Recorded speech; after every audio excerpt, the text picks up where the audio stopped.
नमस्कार. श्री स्वामी समर्थ. स्वामी महाराज सर्वांच्या इच्छा पूर्ण करो ही स्वामी महाराजांचरणी प्रार्थना करून आजच्या व्हिडिओला सुरुवात करते. पण तत्पूर्वी तुम्ही जर माझ्या चॅनेलवर नवीन असाल, चॅनेलला अजून सबस्क्राईब केले नसेल तर प्लीज सीमाच कॉर्नर या माझ्या चॅनेलला नक्की सबस्क्राईब करा आणि त्या शेजारी असलेले बेल आयकॉन देखील प्रेस करा. तर आज श्रावणातील शेवटचा अष्टदीप शनिवार आहे. श्रावण महिना बघता बघता संपत देखील आलेला आहे. अगदी 6 ते 7 दिवसच श्रावण महिना राहिलेला आहे. ज्यांना काही अडचणींमुळे श्रावण महिन्यामध्ये काही सेवा करायला, उपाय करायला जमले नसतील, त्यांनी राहिलेल्या या 6-7 दिवसामध्ये उपाय करायचे आहेत. तर आपल्याला आज संध्याकाळी आपल्या मुलांवरून एक वस्तू ओवाळून टाकायची आहे. ही वस्तू ओवाळून टाकल्यामुळे मुलांना लागलेले जे काही नजरदोष आहेत, कर्णीबाधा आहे, जे काही बाहेरचे दोष लागलेले आहेत, तर ते सर्व दोष दूर होतील आणि त्यांना 24 तासामध्ये फरक पडेल. तर प्रत्येक आईवडिलांना वाटत असते की आपल्या मुलांनी खूप शिकावे, त्याने खूप प्रगती करावी, चांगली नोकरी करावी. पण बऱ्याच वेळा काय होते, मुले अभ्यास तर भरपूर करतात, पण त्यांना ऐन परीक्षेच्या वेळी काही आठवत नाही किंवा त्यांना अनेक अडचणी येतात. ते सतत आजारी पडतात, चिडचिडपणा करत असतात, रागीट होतात. तर त्यासाठी प्रत्येक आईने आज संध्याकाळी हा उपाय करायचा आहे. हा उपाय आपल्याला आज संध्याकाळी प्रदोषकाळी करायचा आहे. श्रावण या संपूर्ण महिन्यामध्ये आपण भगवान शिवशंकराची, भोलेनाथाची विधिवत पूजा करत असतो. त्यांना प्रसन्न करून घेण्यासाठी अनेक उपाय करत असतो. आपल्या मुलांसाठी देखील उपाय करत असतो. आणि भगवान भोलेनाथ हे असे आहेत की ते आपल्या भक्ताच्या एका हाकेला धावून येतात.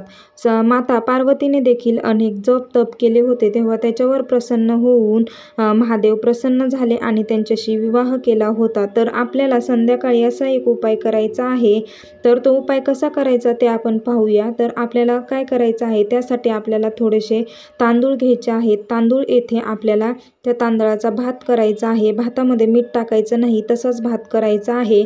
त्यानंतर भात शिजून झाल्यानंतर, थंड झाल्यानंतर आपल्याला त्यामध्ये थोडंसं दही मिक्स करायचं आहे, अर्थात दही भात तयार करायचा आहे. येथे लक्षात घ्या, भात तुम्ही शिळा घेऊ नका, ताजाच भात आपल्याला या उपायासाठी लागणार आहे. आणि अगदी थोडासा अर्धी वाटी भात घेतला तरीही चालेल. तर आपल्याला काय करायचं आहे, हा भात त्यामध्ये दही मिक्स करायचा आहे. नंतर आपल्या मुलांना एका पाटावर बसवायचा आहे आणि त्यांच्यावरून हा भात 7 वेळा आपल्याला उतरून टाकायचा आहे. जेव्हा आपण हे असे उपाय करत असतो तेव्हा मनामध्ये श्रद्धा हवी आणि आपल्याला ह्या उपायांचे फळ हे भेटतच असते. जर का पूर्ण श्रद्धेने उपाय केले तर त्याचे फळ निश्चितच भेटत असते.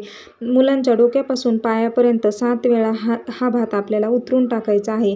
त्यानंतर तुम्हाला 2 किंवा 3 मुलं असतील, घरामध्ये जेवढे मुलं असतील तेवढे, त्यांच्यावरून सेपरेट भात शिजवायची काही गरज नाही. हाच वाटीतला भात घ्यायचा आहे, 7 वेळा उतरून टाकायचा आहे आणि नंतर हा भात आपल्या घराबाहेर नेऊन आपल्याला एखाद्या झाडाखाली टाकायचा आहे किंवा जिथे कुणी पाहणार नाही तिथे ठेवायचा आहे. कोणाला याचा त्रास होणार नाही याची काळजी घ्यायची आहे. आणि तुमच्याकडे जर का जागा नसेल तर तुम्ही तुमच्या छतावर टाकला तरीही चालेल, म्हणजे पक्षी त्याला खाऊन जातील, किंवा तुम्ही कचऱ्यात टाकला तरीही चालेल. त्यानंतर घरी आल्यानंतर घरात येण्याआधी आपल्याला हातपाय स्वच्छ धुवून नंतरच घरात यायचं आहे.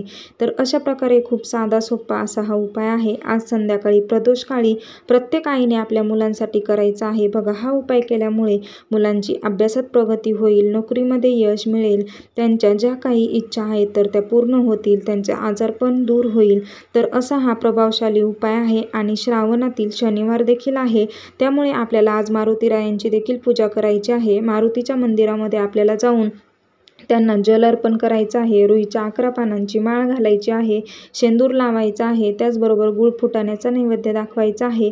कारण शनिवार हा शनिदेवांना आणि मारुतीरायांना समर्पित आहे हे आपल्याला माहीतच आहे. तर आपल्याला हनुमान चालिसेचं देखील आज पठण करायचं आहे. तर कसा वाटला व्हिडिओ कमेंट करून सांगा आणि हा उपाय नक्की करा. चला तर मग भेटूया असाच एक नवीन माहितीपूर्ण व्हिडिओ घेऊन. आजचा व्हिडिओ पाहिल्याबद्दल खूप खूप धन्यवाद. श्री स्वामी समर्थ.